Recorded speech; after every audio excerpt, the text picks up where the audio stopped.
Sometimes you got to push the envelope. And if you just stay safe and don't rock the boat, you're never going to make big change.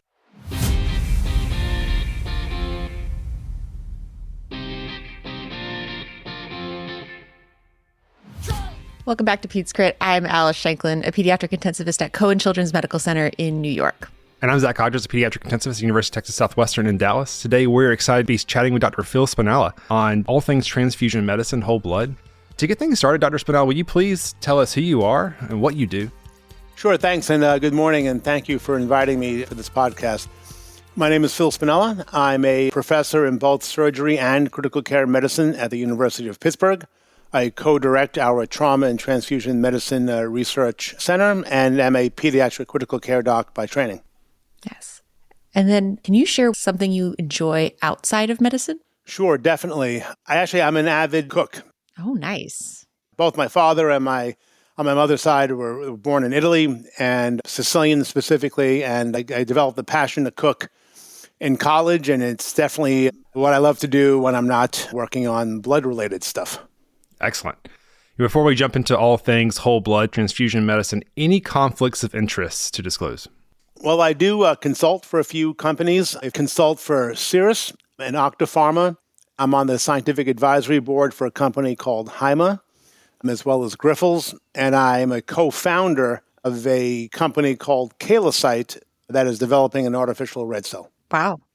I also have funding in transfusion-related medicine projects from NIH, BARDA, DARPA, and the DoD. Wow. So, Dr. Spinella, we are excited to discuss really your research interests, but first start with your military service and how this led to your existing contributions to the field. Can you share your training and career path, and then how does the Army fit into it all? Sure, definitely. So when I was doing my undergraduate work at Tufts University and applying for medical school, I was introduced to the concept of getting basically a military scholarship to support medical school. So I applied to what's called the HPSP program and received the award and joined the Army, and they paid for my medical school. As a result of that, it didn't require me, but it was preferred that I do a military residency or a residency at a military medical center and then provide service back as faculty for every year of school that they supported. So as a result, I did go to New York Medical College for medical school. I did my residency out at Tripler Army Medical Center in Hawaii. After that, I actually did 2 years of general pediatrics. I didn't know what I wanted to do when I was graduating residency, and I got very good advice from my program director saying, you know what, go do a few years of general pediatrics and figure out what you want to do during that time. I was then stationed at Fort Polk, Louisiana, as a general pediatrician for 2 years. And in the last year of my commitment, I applied to receive Army funding to do a pediatric critical care fellowship. I received that award, and I did my fellowship at the Children's Hospital of Philadelphia. And then after that, I was stationed in San Antonio as a pediatric critical care physician. And within about 6 months, I was deployed to Baghdad because that was 2004 at the time. And in April 2004, I deployed with the 1st Cavalry Division to Baghdad as a battalion surgeon. That's great. Phil, maybe this is just coming from a point of ignorance. How common is it for pediatricians to join the military and get that pediatric training through the military? It's a really good question. It is fairly common. Yeah. Most people don't realize that in the U.S., the military has large military medical centers that only basically care for military members and their dependents, both children as well as sometimes their parents or their dependents. And once you're retired, you can receive medical care there as well. So there are clear needs for the military, Army, Navy, Air Force, to train pediatricians, because we're the ones that take care of the children of our military personnel. So every type of pediatric subspecialty that there is, the military trains to be able to provide care to military dependents. And that's just during peacetime. Yeah. What about during combat? Right? Many people have said to me, why in the world would they send a pediatrician to Baghdad? How old are our soldiers? 18, 18, 20, 19, 20. Yeah. Are they more like an adolescent? than a 50-year-old person with hypertension, hypercholesterol, right? Fair question. They're barely graduated adolescents. And trust me, they are. Yeah. So pediatricians with the adolescent medicine background and with our training in PALS and NRP, we are practiced at resuscitating patients with shock. So pediatricians are actually the third most deployed specialty in all of military personnel. There's surgeons first, there's family practice second, and then there are pediatricians. Incredible. So we are very valuable in both peacetime and wartime. Wow. That's fascinating. Something we haven't explored on the podcast before is just training paths before fellowship. And you had an interesting, career path before, some military exposure, some general pediatrics. How do you feel like that prepared you for fellowship? Do you feel like you benefited from that experience prior to fellowship? Definitely. I mean, the military residencies are just not well known. I think out in the medical community, when undergrads are applying for medical school, it's just not it's the path less traveled. For sure. So there's not much knowledge about it, but I received an incredible education at Tremper Army Medical Center. I would say top notch. I may not have the reputation as training at Harvard or Hopkins, et cetera, but I think I received an outstanding training during my residency. And then the fellowship options, I think, are also, actually, the fellowship options are better because when you're in the military pays your fellowship salary.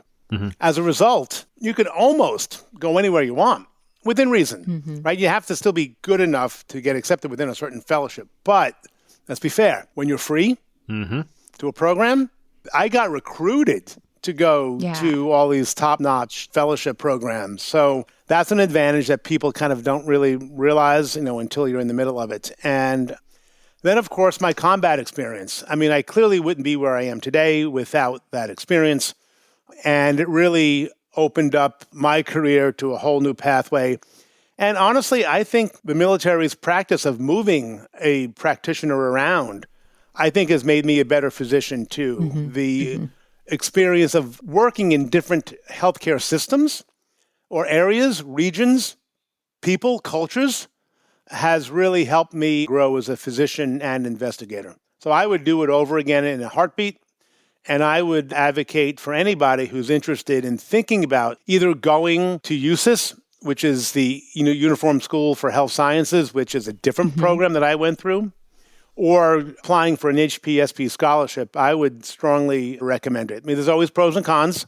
No system is perfect, but I think I got a great education, great experience over time. Yeah, fantastic. Thank you for sharing that. We definitely know what you mean regarding the diversity of experience. And Zach and I can both tell you that if you need someone to line a newborn and you can't find a neonatologist, your military people are probably going to be able to do a better job than most. So let's get back into your history here. Can you sort of talk us through the structure of your deployment? Sure. So it's a lot to explain for people who have not been within a military system, but I was attached to the 1st Cavalry Division, right? Within the military and the Army, Navy, Air Force. The Army, there are different divisions. The 1st Cavalry Division is a large division within the Army, and they don't have physicians that are specifically attached to them for combat operations. So I was basically tasked by the consultant to the Surgeon General for Pediatrics when the 1st Cavalry Division was deployed to Baghdad in April of 2004. They said, great, Spinella will go with you, and a bunch of other physicians at the same time.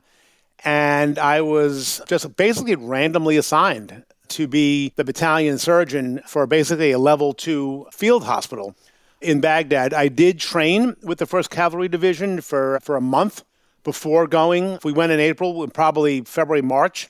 I actually went back to Louisiana, Fort Polk, to do training with the unit. And then we got on a plane, went through Maine, Shannon, Ireland to Kuwait. We staged up in Kuwait for about 2-3 weeks, and we convoyed into Baghdad April of 2004. So that's how physicians normally are attached to a specific medical unit when they're deployed. They're just basically randomly picked and assigned. There should be more forethought to who goes where. Maybe we can get into that story. But basically, physicians are randomly assigned to units into random positions, and we make it work. because that's what you got to do. You get deployed to Baghdad, put in the middle of it, and you go, you know what, I'm here for a year. Let's figure it out and make the best of it. And that's what 95% of us do. And that's a really good learning experience, right? Yeah. Because then it's not like you do your fellowship and then you go to some very fancy place that has all the equipment and everything's lined up for you. This is a lot of problem-solving skills and proactive thought and go, all right, so now what do we do? How do I make this work?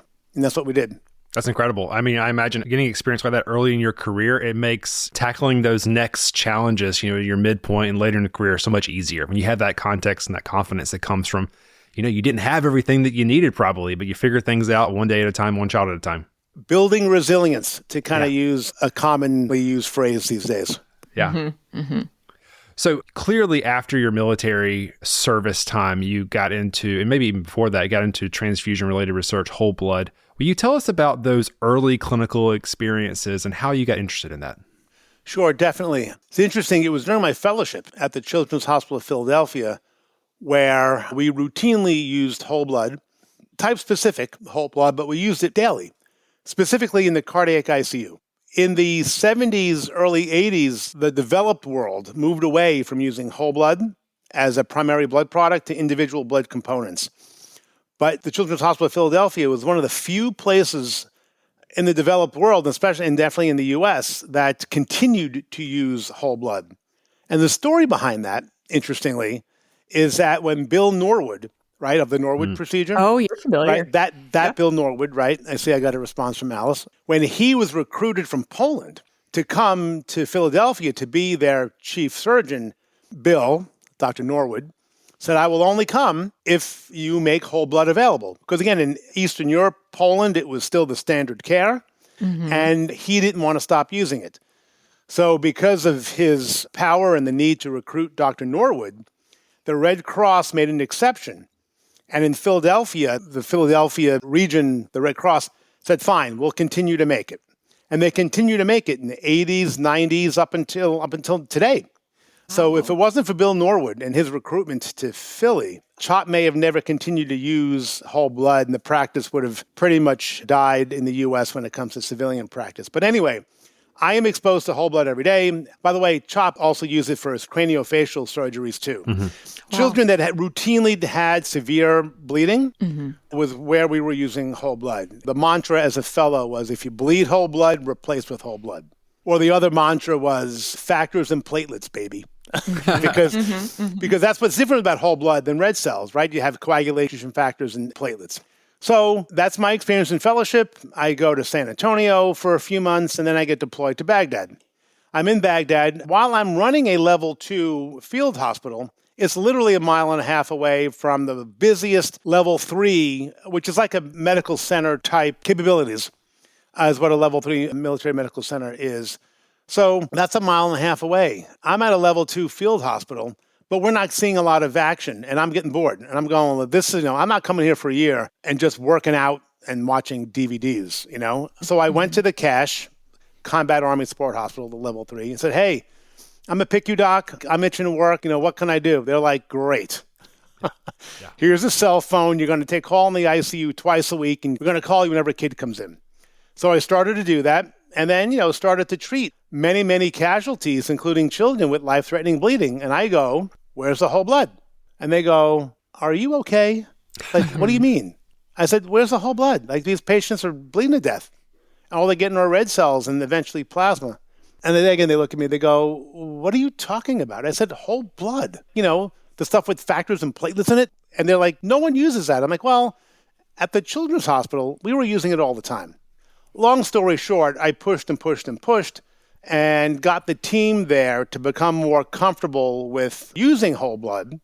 We were very lucky to have a blood bank director, Emmett Gordine, who had an open mind, and he was like, all right, fine, I get it. We will start to collect whole blood in walking blood banks to be able to meet this need, which was a very big change. Yeah. But with the experience, persistence, and also the people there, the surgeons, the ICU doctor, the blood bank director, knowing the history, right? In the military history of using whole blood, clearly World War I, World War II, Korea, Vietnam, it was a staple of care.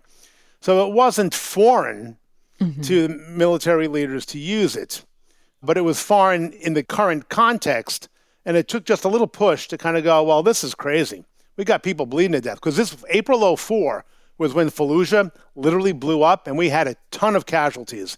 It was when the shit started to hit the fan, and we couldn't resuscitate the number of casualties that we had coming in, 10, 15, 20 at a time, right? Like the system was getting overrun. And it was like the right time to go, we need another solution to treat these casualties. And it was kind of a perfect storm in a way. And the five of us basically put together a program to develop a walking blood bank to make warm, fresh whole blood available for patients with life-threatening bleeding. And to do that, you have to know where your donors are coming from. And at that point, we were using ABO-specific whole blood.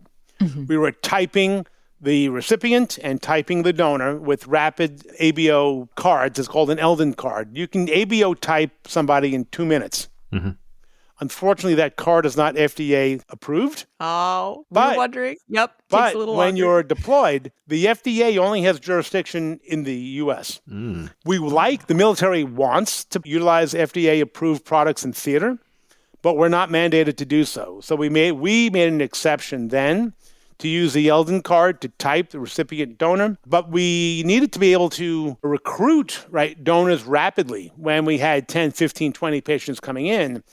So we set up donor panels. There were about 5,000 soldiers within the green zone itself, a 5-minute drive from all the other posts. So we set up donor panels, type A, type B, all ABO types, and we would pre-screen them with a bridged questionnaire. If you donate blood today, there's a big, long questionnaire that asks you 1,000 questions. We asked the 20 most important questions to screen people ahead of time. That way we knew who was eligible to donate. And then we would call them in, type specific, based upon the ABO types of the casualties coming in. And within half an hour, I donated my whole blood. You'd stick out your arm, put a needle in it. The first aliquot comes in, you do the ABO testing. We also did rapid transfusion-transmitted disease testing. There was a rapid test that within 3 minutes would tell you HIV, hepatitis B, hepatitis C, and I think just those three, not HTLV. So we would know before we gave it to a casualty, because it took 25 minutes to get it for gravity-based donation, and get it into a casualty. And that's how we did it. It was that simple.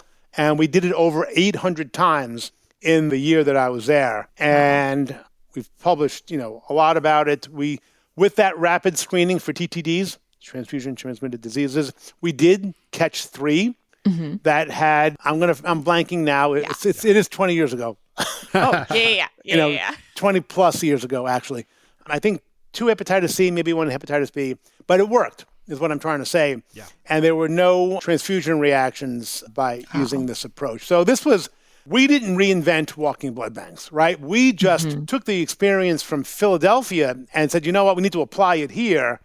And we just had forward-thinking leaders that were willing to make a change and willing to use non-FDA-approved processes to save lives. And that's, that I think is one of the main lessons. And when I used to lecture a lot about this 20 years ago, I used to say, extreme circumstances require extreme solutions, right? And these were extreme circumstances. So we had to really think big and figure out alternative ways of dealing with a really, really bad situation, which again are large numbers of casualties coming in bleeding to death. And the current therapy we had available were red cells and plasma. There were no platelets.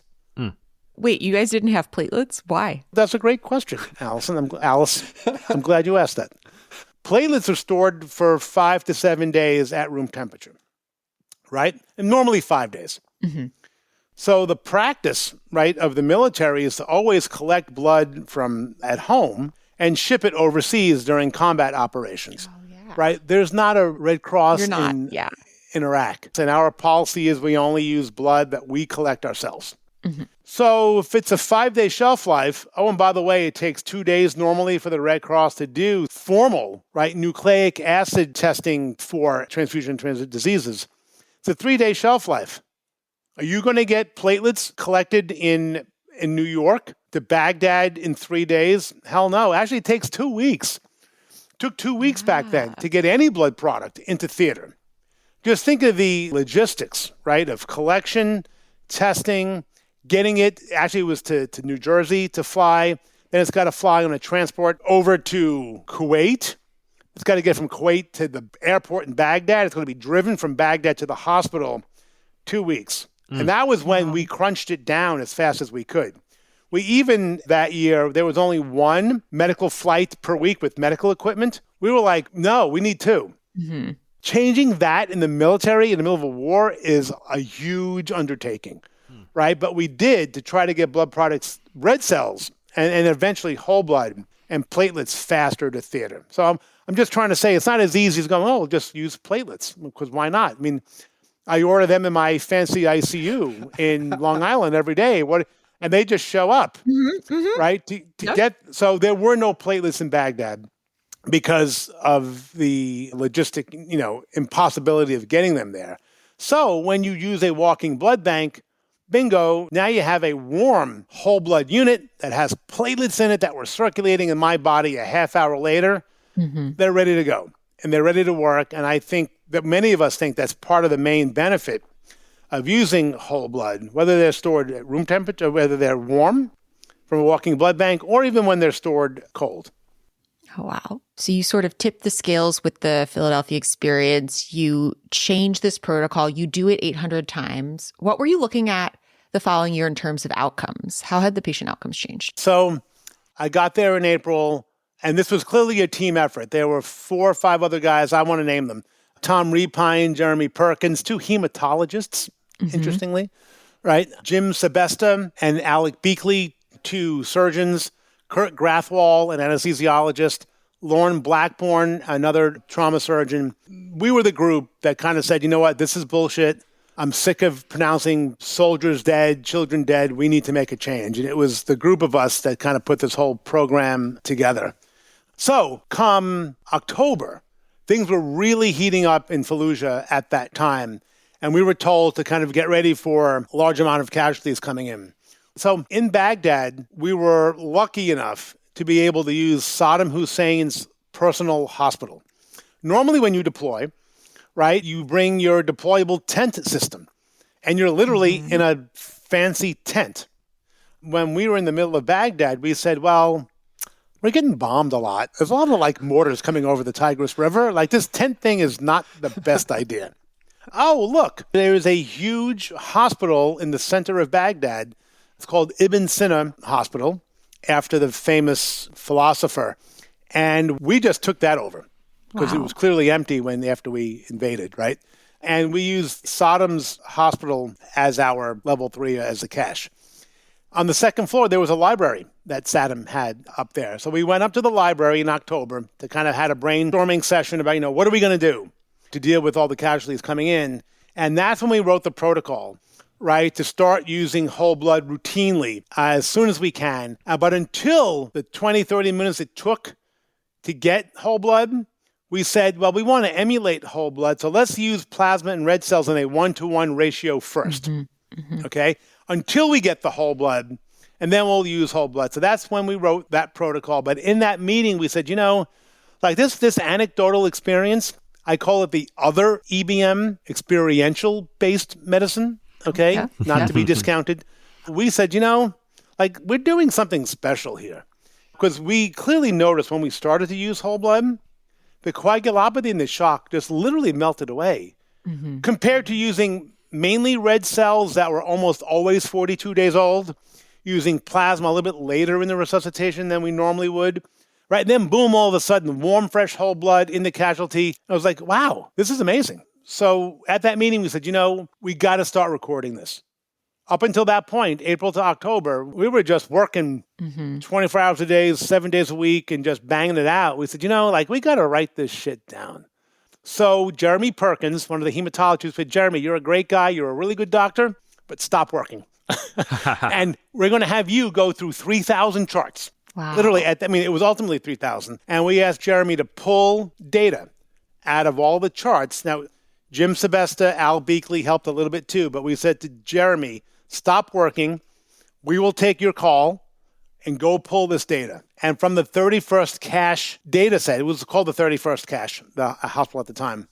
It was from that data set that we published all of the initial work from the war that supports hemostatic resuscitation, the whole blood retrospective analysis, the ratio analyses, even some of the factor 7 plus whole blood analyses, the tourniquet data, the amount of blood you need for massively bleeding patients, all came from the 31st cache database. So there was kind of like this enlightenment at this October meeting in Soddom's library where we said, we got to write this down. And from that was the beginning of this explosion into re-examining 100-year-old resuscitation practices, going back to whole blood, right? Oh, and by the way, cold platelets, which is what was the standard up until the 70s, going back to dried plasma, the standard in World War II, right? None of this was new.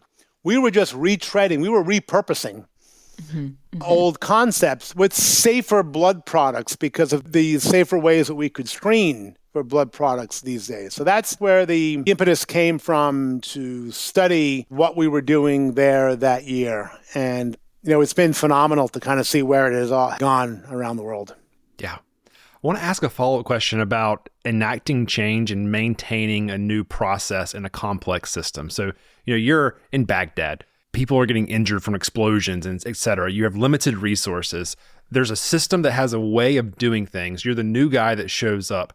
How in the world do you get buy-in? And how in the world do you take on those initial challenges and maintain that change of practice? And as you reflect on that, how does that inform how you enact change today in your current position? A lot of different little things. Do what's right, ask for permission later, or apologize for going oopsie, but you did the right thing. And then when you do the right thing and it works, you get congratulated for breaking the rules. We broke a ton of rules. Those people who know me realize that's not surprising. But we broke rules for the right reason, okay? I read The Prince, Machiavelli, for the first time when I was in Baghdad. I brought a bunch of different things to read. It was something I always wanted to read.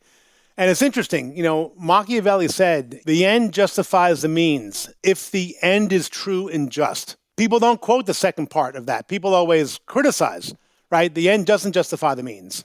Well, I don't know. I think maybe the end justifies the means if the end is true and just, which is what Nikolai actually wrote. And I think if you take it in that context, and when you're in such extreme circumstances, you do what you need to do, if it's right, if the end is true and just, right? And in the end, hopefully it works out, and your generals and commanders will thank you for it, which is what they did ultimately. So there was a lot of examples like that. So I think that's one philosophy that you got to be careful with it. Yes. I'm not advocating for everybody listening to this to break all the rules at your medical center, but sometimes you got to push the envelope. And if you just stay safe and don't rock the boat, you're never going to make big change.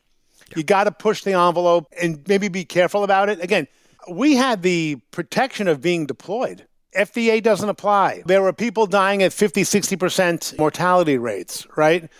Which is why war is always leads to major innovations in medicine, because you got to do what you got to do. So maybe applying this concept a little bit more carefully in the civilian world, but pushing the envelope and not taking no for an answer in the right context. Yeah. With that, partnering with the general. Middle management is always the ones that say no, right? They are the ones pushing the culture of no, okay? Make friends with the general. We made friends with a few generals through a few interesting ways. But once we did, General Hammond, the 2-star of the 1st Cav, we became buds. And then when the 2-star was my bud, hey, General Hammond, I need a Humvee. My colonel won't give me one. Spinella, tell me what you want. It's incredible. So make contact with people higher in your chain of command that will support you when you need help. Now, you can't pull that trigger all the time, but when it's something important, right, go to your hospital CEO and say, I have this initiative. I'm trying to make this change. I'm hitting speed bumps, and here's the right reason. And that helped. That helped us in a lot of ways, too. Realize middle management ain't going to appreciate it, and they're not going to appreciate it. So you got to be careful when you do it. But that worked for us, too. And I just, be persistent. The problem is these days, change doesn't happen because the amount of energy it takes to affect change is Herculean, right? This is my passion. I do anything I need to make these changes. And when you try to find a champion for a change, everything these days is about work-life balance. Yeah, I get it. I think it's important, but you know what? I don't got time for it. Mm-hmm. If you don't got time for it, you're not going to make change. So if you're passionate about something, you got to dedicate yourself to it, spend the time on it, keep pushing, and don't give up. Get a multidisciplinary team of the willing. You have to develop that multi-D team that's going to keep pushing with you. And that's what we developed with the THOR network. With the THOR network, we developed an international team of multidisciplinary experts that all said, patients with massive bleeding seem to do better with whole blood. We need to start to make whole blood more clinically available. And there are now, 14, 15 countries using whole blood routinely for civilian practice. So, sorry, long answer to changing practice, but it takes passion, effort, time, persistence, team, and making friends with the general. That's right. Oh, absolutely. I will say that you talk about sacrificing work-life balance for your work, and we know that hemorrhage is one of the huge reasons that children die today. So it's not lost on us, the lives saved by this research. Let's talk about, so you established a really strong clinical pathway and you set up the way that whole blood is distributed. You start to bring in those military resources to keep it sustainable. How has the U.S. military approached massive transfusion in low resource settings today? Well, since that time, 20 years ago, additional tools in the toolbox that we've, as a team, have developed. Dried plasma, which is available in theater. Unfortunately, not available for civilian use in the U.S. yet. Mm-hmm. Hopefully, in the next few years, it will be. But so dried plasma has been added and cold stored platelets. It might be 2015, 2016, with the leadership of Andre Kapp, who was the director of research at the Institute for Surgical Research down in San Antonio. Through his leadership and research, he started the program to have cold stored platelets available in theater too. So taking a small step back, when we were using so much whole blood in theater, there were some blood bankers that were not happy with it. They said, well, if you're using it because of platelets as part of the reason, they did deploy apheresis devices to the caches in Iraq and Afghanistan and said, fine, now collect platelets in theater. Mm-hmm. Mm-hmm. They did it, but they were room temperature stored, and we did the research, and we showed that whole blood with a cold stored platelet was associated with better outcomes even when you used 1:1:1 with a room temperature platelet. So we kept using whole blood, but now you had a pheresis machine in many medical centers in theater. Andre said, fine, we're going to use them, but we're going to put those platelets in the cold right after we collect them, right, and keep them out to 14 days because of his data and others showing a cold stored platelet has better hemostatic capacity than a room temperature stored platelet. So we've had, the military is now using a combination of not only warm, fresh whole blood from walking blood banks, actually now the predominant product is cold stored platelets being shipped from the U.S. into theater and being used by 35 days. It's a whole other conversation if whole blood should be stored for 21 days or 35. But the military has a need for whole blood for pre-hospital use. They are willing to use a 35-day product of whole blood because of its pre-hospital use, and I'm supportive of that. So we can have a 35-day product, and if it takes 1 to 2 weeks to get it into theater still, you still have a shelf life of 2 to 3 weeks that it can be used. So the military is using right now cold stored whole blood. It's using a walking blood bank in extreme circumstances. It's using cold stored platelets, and it's using dried plasma, and it's using all the red cells that it has there available too. So that's what the military is using now. Currently, the op tempo is pretty low. Right, I just have a good friend of mine, Kevin Ward, a reservist, just deployed to Syria. So right now the need is low, but we're all very, very concerned about the geopolitical system in the world right now, a situation now with not only the tensions in the Middle East, in Iran, there's Ukraine, Russia, and then of course there's the Taiwan-China issue.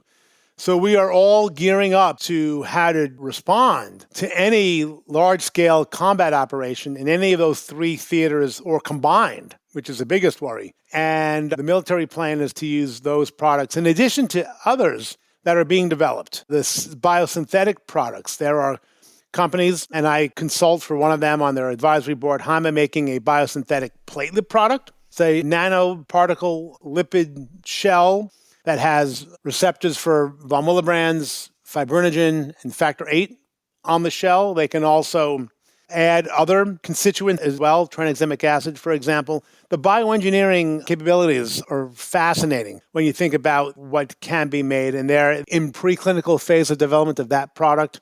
I am a co-founder and chief medical officer of Kalasite, making a biosynthetic artificial red cell. It's a lipid encapsulated nanoparticle that can be freeze-dried, packed with human hemoglobin.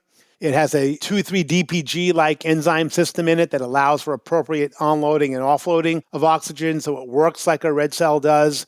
It has a methemoglobin reductase-like enzyme system in it as well to minimize the formation or oxidation of oxygen that lead to methemoglobin formation. The shell itself is relatively impervious to nitric oxide, preventing it from being a nitric oxide sink. And like I said, you can freeze dry it. Just like this synthetic platelet-like product is able to be freeze-dried. So the community is trying to develop these products to augment standard human-based products if and when they run out in future large-scale combat operations. These biosynthetic products are also trying to be combined with dried plasma. Okay. And DARPA funded a bunch of us. The project is being led by Alan Doctor, another critical care doc at the University of Maryland. Alan is a PI of a very big program funded by DARPA that is working on the co-administration of the synthetic dried red cell, a synthetic platelet-like product, and dried plasma to give them together to emulate a whole blood analog. But what's brilliant about this project is that now for specific pathophysiologies of hemorrhagic shock, you can combine these three products in different proportions to be specific for a different type of severe bleeding. And in the trauma world, there's TBI with severe bleeding and non-TBI with severe bleeding. So you can imagine we are planning on custom making this combination in a way to be specific for the pathophysiology of severe bleeding. The next step is to custom make it for postpartum hemorrhage, liver transplant bleeding, GI bleeding. So this is a future direction for hemostatic resuscitation therapeutics that we are all working on and are super excited about because the combinations or the potential is endless. Since you can engineer these particles to plug on different constituents, proteins, lipids, whatever you want to put on these shells, right? You can do it. It's fascinating. Alan can even change the P50 of the hemoglobin, right? If you want to improve organ donation, right? We're focused on making a solution to preserve organs prior to transplantation. So anyway, I think the question was, what's the military doing kind of looking forward? So that's, the short term is what I mentioned. The mid-range are these biosynthetic products too. In addition, we should be backdooring the problem, right? We should slow down metabolism for patients in hemorrhagic shock, right? So there are many people working on anti-shock therapeutics that will make the body, again, more resilient to hypoxia, more resilient to hypoperfusion. And there's a lot of different therapeutics in the preclinical space. Hassan Alam, an adult trauma surgeon who's now in Chicago, is actually studying valproic acid. Valproic acid at very high doses works on, it's a histone deacetylator. And basically it makes cells more resistant to hypoxia. That's as far as I can go with the mechanisms of valproic acid. But it's got potential to be used for a patient early on in hemorrhagic shock, right, to at least preserve or prevent them from going into metabolic failure, right, an irreversible shock, to get them to a place where a surgeon can fix their surgical bleeding and they can be resuscitated. So that's the future. Wow. That's really exciting. And I absolutely love that even though you're literally talking about synthetic blood, the basic principles don't go away. The 2,3-DPG, the P50, the methemoglobin reductase. That is a really beautiful comment about critical care in the present and the future. And thank you for listening to this episode of PedsCrit. Please remember that all content during this episode is intended for informational and educational purposes only. It should not be used as a replacement for medical advice. It's also worth noting that the views expressed during this episode by me, Zach, and our guests are our own and do not reflect the official position of our institutions. If you have any comments, suggestions, or feedback, you can email us at pedscritpodcast@gmail.com. If you want to help support the production of PedsCrit, you can find us on Venmo and Patreon. We've also had some light merch made in the form of PedsCrit laptop stickers. And if you include a mailing address with any contribution, we would be so excited to send you one. Thank you again for listening. I have a baby monitor screaming at me. Let me go turn that off. Wife is taking. Well, you should go check out the baby first. Yes, my wife is available to help. Fun fact, Zach does have help a with that. BB-8 Yes. at home. Yeah. But maybe just a 30-second break. Yeah.